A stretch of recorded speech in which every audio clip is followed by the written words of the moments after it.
Es momento de reflexionar a 200 años de la Cruzada Libertadora. Será el moderador el exgobernador del distrito, Fernando Caira. Panelistas, profesora de Historia e historiadora María Julia Burgueño, profesor Jorge Céspedes, director de Cultura de la Intendencia de Maldonado. Es un gusto estar hoy en esta conferencia con dos destacados docentes en el tema de historia, con una larga trayectoria que ustedes podrán leer en el programa. El Uruguay está viviendo un año muy especial. ¿Por qué? Bueno, a los más veteranos, cuando hablamos de la Cruzada Libertadora, saben de lo que estamos hablando. Pero los más jóvenes no lo tienen muy claro. Y es muy bueno que este año, 2025, se recuerden los 200 años, un número redondo, de la consolidación histórica, política, institucional que comenzó en el año 1825 con ese hecho detonador que fue la Cruzada Libertadora, ¿verdad? Es un año que tenemos muchas celebraciones y en el día de ayer, justamente en Montevideo, la Comisión del Patrimonio Cultural de la Nación, dependiente del Ministerio de Educación y Cultura, propuso como el tema central del patrimonio en el Uruguay, que ya hace 31 años que se celebra, se conmemora, justamente los 200 años, pero lo extiende un poco más, me parece razonable, hasta el 2025, porque es todo un proceso que se da en el tiempo y que ahí sí se termina de consolidar el Estado uruguayo como tal, nuestra patria, ¿verdad? Este año estamos conmemorando y recordando los 200 años de esa gesta que a nosotros en la escuela, en el liceo, la Cruzada de los 33 Orientales, que da para mucho, pero sobre todo para reflexionar lo que significó el coraje de esa gente, de esos hombres y mujeres que decidieron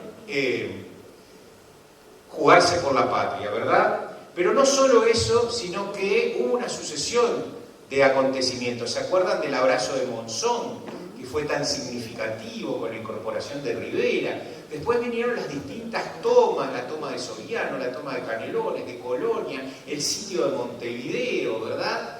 Todo eso iba denotando que se trataba finalmente del movimiento independentista definitivo, porque ya habíamos tenido otros intentos muy importantes. Pero la Cruzada Libertadora no se limitó a lo militar, sino también a lo institucional. Existió en los orientales, que ese es un rasgo que nos caracteriza a los uruguayos, la preocupación por lo institucional, por la institucionalidad, es decir, por tener un gobierno legítimo que representara los intereses de la mayoría. Y se forma el gobierno provisorio, y después la sala de representantes, y se declara la independencia de la Florida. Todos esos acontecimientos, más la batalla de Rincón y de Sarandí, se dan en el año 1825. O sea, uruguayos, orientales, afincados en el Uruguay, vamos a tener un año pleno de celebraciones, pero celebrar por celebrar no, que sirva para reflexionar, y Rotary tiene que acompañar ese movimiento, porque se acuerdan que una de las cosas felizmente no han cambiado, señor director, es que quería que los rotarios fuéramos buenos ciudadanos.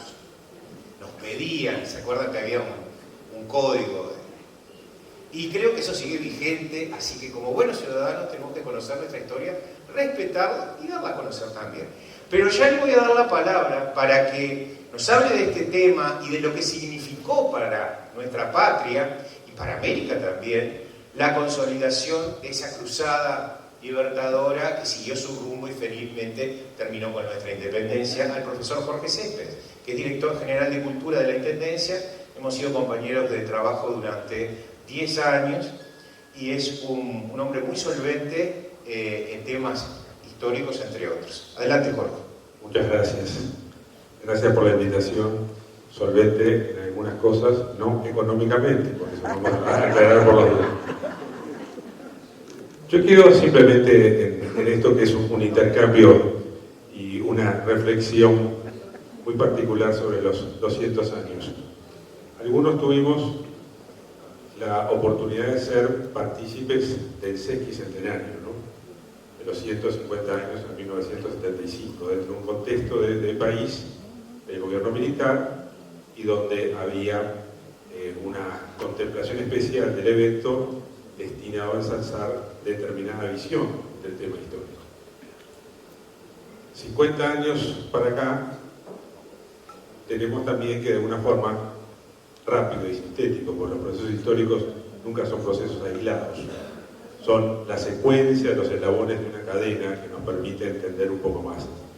El proceso épico de los 33 orientales como aventura es lo que más o menos todo el mundo tiene como información, porque es el relato de la escuela de los primeros años de Aniceto.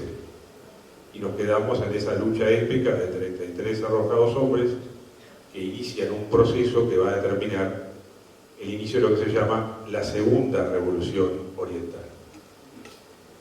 A fuerza de ser sincero, hay que explicar por lo menos 3 cosas básicas.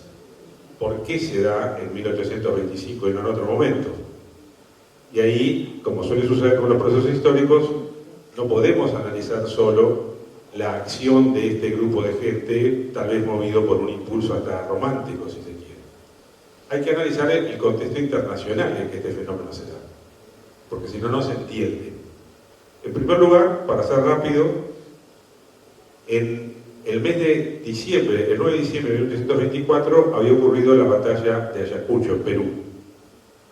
En ese enfrentamiento militar muy importante, el mariscal Francisco José de Sucre, Francisco José Antonio de Sucre, derrota a lo que eran las últimas tropas españolas y ponía fin al dominio español en el territorio americano. Ese hecho de por sí solo marca el fin de un dominio, pero hay otras lecturas internacionales que hacían proclive que existiera en el Río de la Plata un mejor ánimo y una lectura geopolítica distinta de la realidad. En primer lugar, la acción del primer ministro inglés, Lord Canning, que tenía, desde el punto de vista del posicionamiento de las relaciones diplomáticas del Imperio Británico con el Imperio Español, con lo que quedaba del Imperio Español, la tesitura de que diplomáticamente Inglaterra no iba a permitir ningún proceso de restauración del dominio político español sobre América. Y eso era una posición muy fuerte desde el punto de vista diplomático. Y esto se cierra con una tercera línea de acción, que en este caso es una segunda línea diplomática, que es la posición del gobierno de los Estados Unidos. En ese momento el presidente era James Monroe, y Monroe es el que elabora la llamada teoría de Monroe, que dice América, sintéticamente dice América para los americanos. Por lo tanto, tampoco había un buen ánimo de que los Estados Unidos permitieran un nuevo intento de recuperación del imperio español sobre las tierras americanas. Ese es el contexto geopolítico que va a determinar un cambio de cabeza, si se quiere, en algunos actores fundamentales de este proceso, que es el de la Cruzada Libertadora, y cómo se inspira con los emigrados orientales que estaban en Buenos Aires. Porque aquí hay que atar estos elementos de la política y la diplomacia internacional con lo que había sucedido en Montevideo. A partir de la independencia de Brasil, que es el 7 de septiembre de 1822, en Montevideo las tropas de ocupación portuguesas obviamente se habían dividido, algunos van a retirarse siguiendo fiel a Portugal y otros van a conformar fidelidad al nuevo Estado, que es el Imperio de Brasil. Eso había debilitado un poco la acción militar de ese grupo de ocupación y habían surgido movimientos entre los orientales, el más común y más conocido, el que se llaman los caballeros orientales, que es un movimiento que trabaja con cierta discreción, cierto secretismo, inspirado justamente en ir promoviendo la oposición al régimen de ocupación en la capital del país, lo que hoy es la capital del país. Cuando en algún momento fueron descubiertos, muchos de ellos emigraron a Buenos Aires y otros se fueron al interior de la campaña. Dentro de los emigrados a Buenos Aires van a ir conformando un grupo de trabajo cuya cabeza es justamente Juan Antonio Lavalleja, que había emigrado primero, había estado en las provincias, en el interior, en Entre Ríos, en Santa Fe, y que después se va a transformar, vamos a decir, un comerciante industrial, porque va a arrendar un saladero de Pascual Costa en Buenos Aires, y ese lugar se va a convertir en el centro de encuentro de más de 100 inmigrados que, en conocimiento de todos estos tres elementos que yo nombré anteriormente, van a ir de alguna forma construyendo la idea y transmitiendo la necesidad de reorganizarse, buscar pertrechos, conseguir armas, conseguir financiación, porque estaban dadas las condiciones para iniciar ese proceso de la segunda revolución oriental. Y eso es lo que ocurre entre diciembre del 24 y abril, el 1 de abril del año 25, cuando se produce el primer cruce de los primeros orientales, encabezados por Manuel Oribe, por Manuel Lavalleja, por Juan Spickerman, que son los primeros que llegan a la isla de Brazo Largo, haciendo la preparación del viaje, lo que será después el segundo contingente, que va a llegar, va a salir el 15, va a llegar el 17, se va a unir con ellos en la isla de Brazo Largo y posteriormente el 19 desembarcan en la playa de la Gracia. Eso, si se quiere, tiene que ver con por qué se van a ir dando esos sucesos. Y yo quiero detenerme rápidamente en dos aspectos que son fundamentales. Uno, que tiene que ver con la visión que tenía el gobierno de Buenos Aires de la época, el gobierno del general Gregorio de las Heras, que permitió todos estos movimientos, estas reuniones, estas organizaciones. Además se hacían en una sastrería de Luis Esferino de la Torre, en otro saladero de Pedro Trapani. O sea, era conocido el movimiento preparatorio de los exiliados en Buenos Aires. Así como esto fue conocido por el pueblo en general, fue conocido por los diplomáticos que representaban al Imperio de Brasil en Buenos Aires, quienes protestaron, hicieron 4 protestas formales ante el gobierno de las Heras, que nunca contestó, no dio respuesta y permitió que se siguiera toda la tarea de preparación. Si bien no colaboró públicamente, no hizo nada para evitar los preparativos e indirectamente colaboró con alguna partida económica. Pero aquí hay otro tema. La revolución, o estos preparativos hacia la revolución, nombró como tesorero a Pedro Trapani. Esas son las cosas que a veces poco se saben, poco se dicen.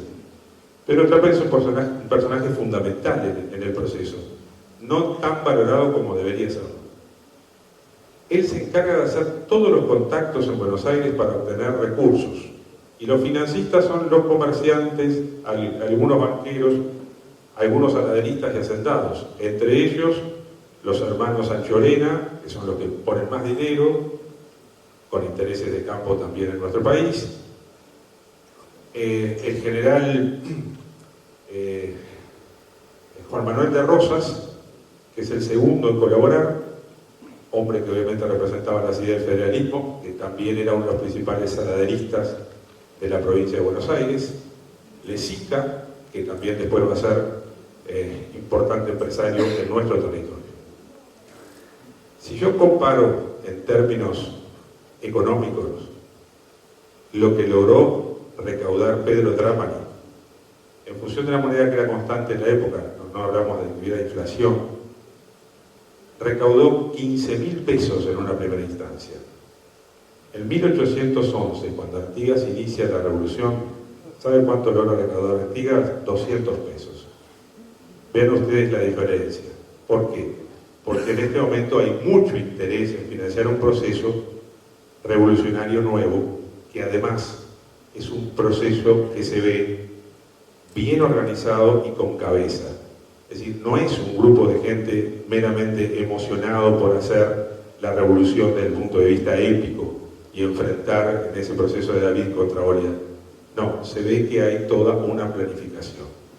Y la cabeza, entre otras, parte de la base de lo que estaban elaborando como un proyecto revolucionario Manuel Lavalleja, Juan Antonio Lavalleja, Manuel Lavalleja, Manuel Oribe, Pablo Sufriategui y Pedro Trapani. Esos son las personas que realmente planifican este segundo proceso revolucionario. Cuando ya se produce el desembarco, y saltándonos en la parte más anecdótica del proceso, Fernando bien decía, hay una serie de sucesivos encuentros militares todos favorables a estos hombres que al desembarcar se supone que fueran 33, 34 o 42, porque hay varias listas. Hay una lista que se toma como oficial, pero no todas tienen la misma cantidad de integrantes. Pero ya cuando ellos avanzan, 2 días después, sobre la barra de San Salvador, ya son más de 100. Cuando logran llegar a Soriano, ya estamos hablando que hay más de 400. Ahí va a haber un pequeño enfrentamiento con tropas de Julián Laguna, un coronel que estaba al oriental, pero al servicio del Imperio de Brasil. Hace una escaramuza de enfrentamiento, pero no se dispara una sola bala. El enfrentamiento se resuelve por la vía de los sables. Ese grupo tenía aproximadamente 200 soldados, 200 jinetes, soldados a caballo. Más de 100 eran orientales. Y los 100 no hacen enfrentamiento a las tropas de Juan Antonio Lavalleja y por el contrario se incorporan. Quiere decir que hay una serie de triunfos que van hablando de que ya hay una predisposición desde el punto de vista del convencimiento que tienen los orientales de que ese proceso revolucionario va en el sentido, vamos a decir, del convencimiento natural que existía de ir contra el Imperio de Brasil. Y a partir de eso, el 7 de mayo se pone justamente sitio a Montevideo y se logra el primero de los grandes objetivos militares que tiene la Cruzada Libertadora, que es de alguna forma arrinconar entre las murallas y el puerto al grueso, eran más de 5.000 hombres los soldados brasileños que estaban en el Montevideo sitiado, y que no pudieran recibir ningún tipo de apoyatura desde el norte del país. Por lo tanto, había que dominar en primera instancia desde el Río Negro al sur y mantener la línea de abastecimiento libre que era el río Uruguay, porque evidentemente después iban a llegar ayudas de pertrechos militares, enseres para la guerra desde Buenos Aires. Todos esos objetivos se logran. Fernando decía, institucionalmente este proceso cumple todos los objetivos militares, que es el dominio territorial. Las 2 batallas más importantes son las que nombran, que son Rincón y Sarandí, pero la organización institucional de la provincia también era un objetivo que ya estaba predeterminado. Lavalleja era un hombre muy cuidadoso en el sentido de saber que el ejercicio del poder que él tenía implícitamente, de hecho, tenía que transformarse y pasar de ser una dirección de hecho a una dirección institucional, y por eso crea, primero se crea el gobierno provincial de la Florida y luego el único órgano legislativo unicameral preconstitucional que tuvo el Uruguay, que es la Sala de Representantes. Y al final, para terminar, el porqué de estos hechos son fundamentales, porque las consecuencias de la organización se dieron, las consecuencias vendrán con establecer un Estado preconstitucional de derecho, que establezca autoridades legítimas, que elabore cuerpos legislativos. La Sala de Representantes elabora muchas leyes, las 3 principales son las llamadas leyes del 25 de agosto, pero lo fundamental de este proceso, que como bien dice Fernando, se inicia ahí y terminaría por lo menos en 1828, con la firma de la Convención Preliminar de Paz, es que este es el único proyecto político militar triunfante en el país. Esto puede sonar hasta si se quiere inquietante, pero nuestra historia nacional y nuestra identidad se ha forjado en reconocer a un héroe, José Artigas, y a un proyecto que son un héroe fracasado y un proyecto nunca aplicado políticamente en nuestro territorio, porque esa es la verdad cruda del sentir histórico nacional. Sin embargo, la Cruzada Libertadora es el único proyecto militar y político triunfante en nuestro país. Por eso, en los primeros 50 años de nuestra vida institucional, si contamos desde 1830 a 1880, lo que más se enseñaba, lo que más se difundía y lo que mayor apego sentimental tenía en la población del Uruguay en esa época era la Cruzada Libertadora, y no la figura de Artigas ni la historia del proceso artiguista. Será el gobierno de la dictadura militar de Máximo Santos el que recupere la figura de Artigas a través del descubrimiento de algunos documentos hoy icónicos como las instituciones del año 13, y el momento que sea propicio para terminar con la leyenda negra del general Mitre, que había hablado muy mal de Artigas, el momento en que empieza a variar la construcción de la identidad nacional y se empieza a rescatar la figura de José Artigas. Pero en los primeros 50 años el dominio total de la historia es de este grupo, de los 33 orientales y su cruzada étnica. Esa es la realidad. Juan Zorrilla de San Martín, y con esto termino, decía que cuando él era chico aprendió a conocer, a leer, a informarse y a creer los 33 orientales. Y recién de grande lo pudo hacer con Artigas, justamente por estas cuestiones que se daban. Muchas gracias. Como ustedes ven, tenemos mucho para conocer de nuestra historia, mucho para reflexionar y para profundizar. Pero ahora le toca el turno a una querida amiga, profesora, defensora y muy conocedora del patrimonio, que es la profesora María Julia Burgueño, que ha venido desde Colonia para estar con nosotros hoy acá, y se va a referir al patrimonio cultural y a los hechos históricos de 1825. En los 10 minutos que tiene, no sé cómo va a ser, pero ella se arreglará, es mujer. Gracias, Fernando. Muy buenas noches, muchas gracias a todos ustedes por estar, por quedarse, pero especialmente hoy quiero nombrar a 3 personas: Nora, José, Fernando. Gracias a ustedes 3 y con ustedes al resto por la invitación. Primero que nada, lo que hoy el director, dentro de los temas que planteó para ustedes en general del Rotary, planteó una pequeña palabrita: investigación en la cultura, que era necesario que tuvieran en cuenta esos elementos. Por lo tanto, me da el pie para fundamentar de alguna manera el título de esta presentación, que, como dice Fernando y tiene razón, la haré rápidamente, por lo tanto esto daría para conversar mucho más, obviamente. Hace muchos años me dedico desde la historia a trabajar el tema de patrimonio cultural. Específicamente dentro del patrimonio cultural yo trabajo 2 temas que no están relacionados con este, porque es industrial y es el funerario. Pero en el caso de 1825, cuando me invitaron a transmitir a ustedes qué es lo que podía analizar, dije, bueno, lo tomo como una reflexión en voz alta, como algo en el cual podamos tener en cuenta a esos hechos históricos del 25 desde otra perspectiva, muy valiosa desde la historia, desde lo que todos la mayoría de nosotros hemos aprendido en la escuela y en el liceo, pero ahora con otra perspectiva. Y le pido a quien está pasando las diapositivas si por favor la puede ir pasando, así nos adelantamos y no me quitan el horario, no me rezonga Fernando.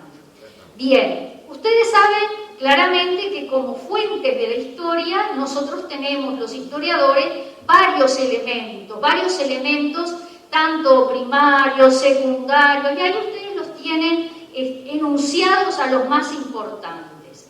Pero dentro de la historia, y principalmente en las últimas décadas, la nueva historia se ha preocupado por otros elementos que le brindan a la historia también la visión y el análisis de un hecho histórico. Y ahí me refiero a los 2 últimos, literatura y arte, que antes lo entendíamos como separados de la historia dura, de la historia científica. Hoy en día esos 2 elementos son también importantísimos para comprender hechos históricos muy concretos, como es el que hoy nos convoca. Adelante. La próxima, por favor. Nada más que para que tengan una idea general del patrimonio cultural, les hice énfasis en algunas palabras que la tienen en negrita, pero fundamentalmente observen, se hereda, o sea, el patrimonio cultural son elementos que nos identifican porque se nos transmite de generación en generación. Se nos pasa de padres a hijos, de generación a otra, pero también se modifica. Y después vamos a ver, precisamente, y digo un ejemplo, adelanto un ejemplo, que no eran todos 33 y no eran todos orientales.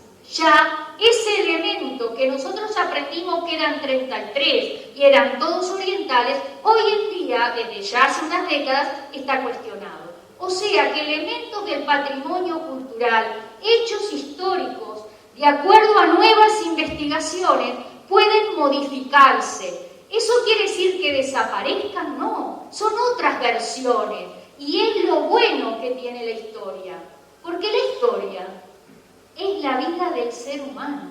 Y el ser humano no es igual, también lo planteó hoy el director, no se vestía igual en la década del 20 a como es. Hay transformaciones en la sociedad humana. La próxima, por favor.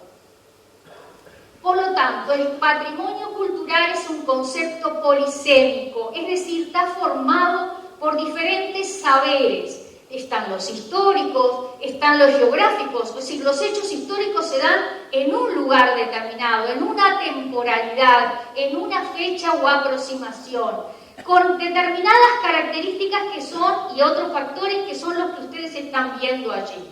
La siguiente, por favor.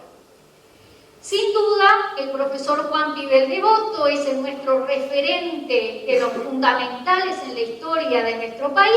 Ahí estaría la explicación, la que da Pibel sobre cuál fue la cruzada del 25, qué significó para nosotros.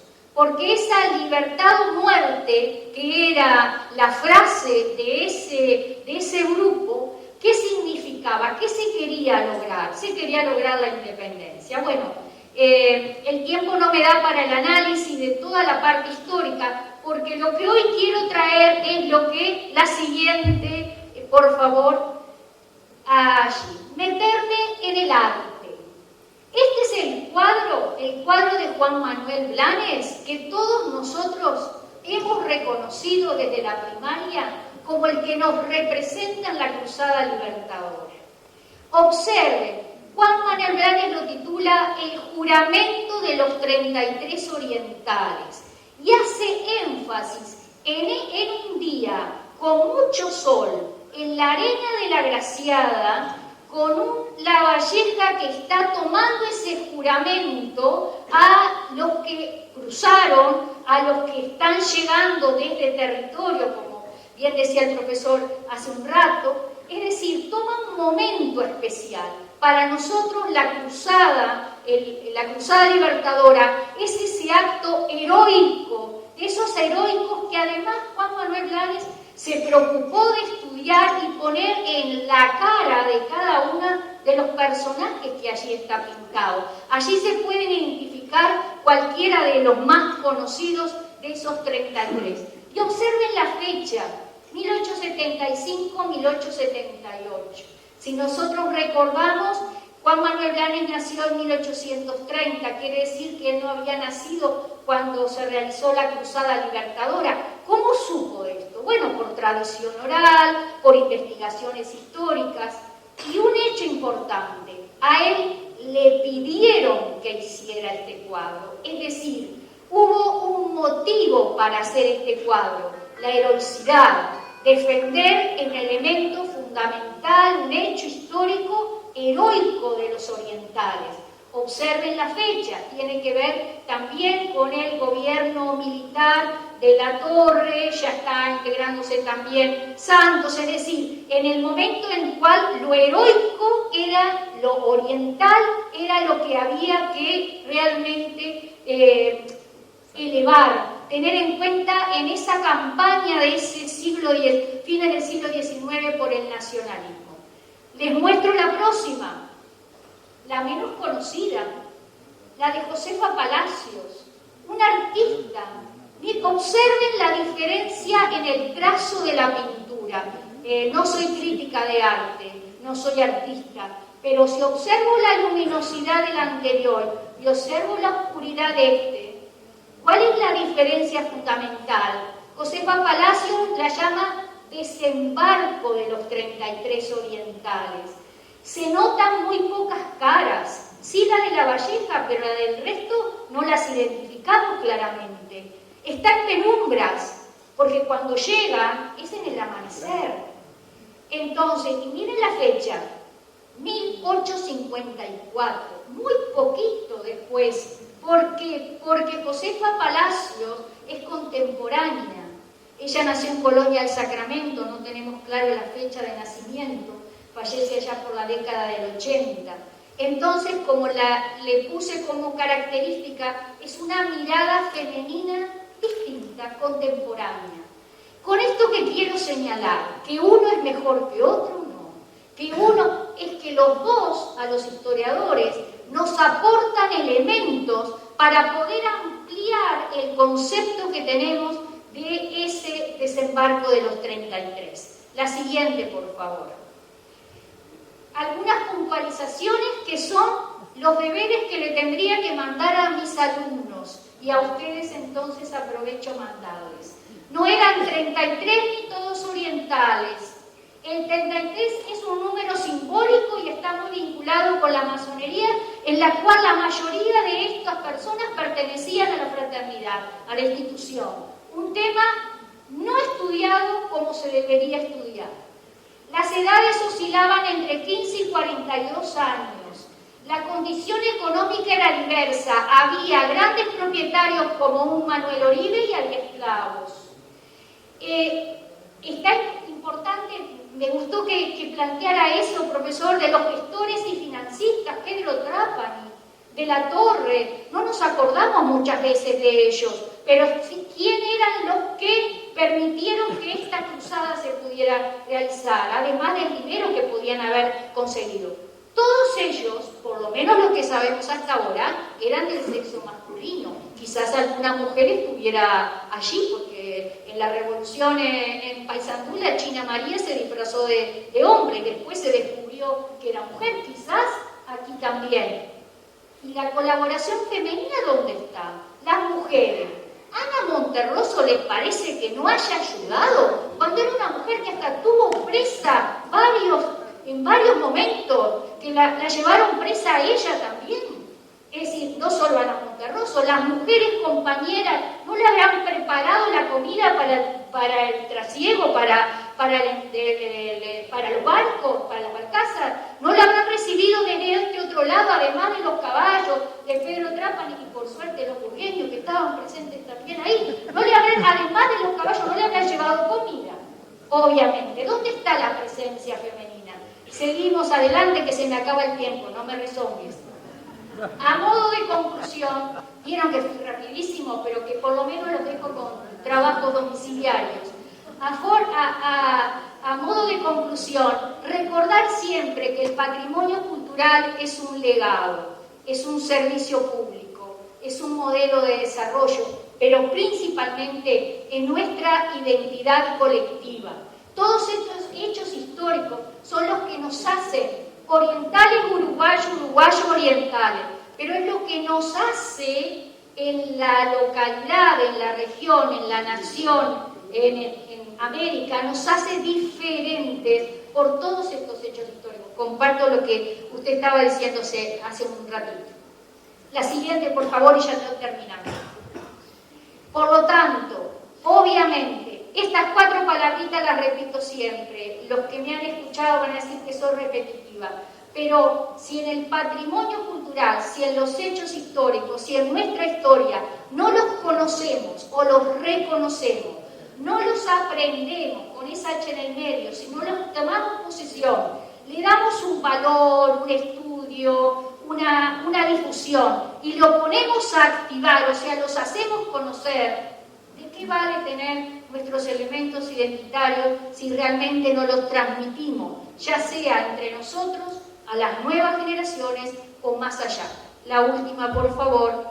Muchas gracias.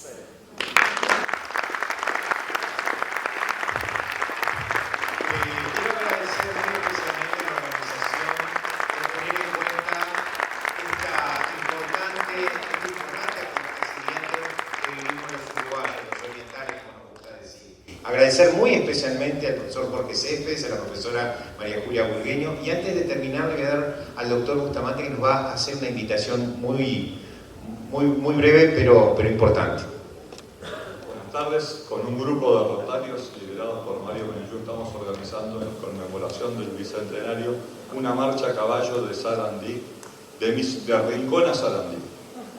cualquiera que se quiera tomar conocimiento de esto y participar de su club Rotario como persona, les agradezco que se comunique conmigo. Mi nombre es Carlos Bustamante del Rotary Club Cordón o con Mario Mello. Muchas gracias.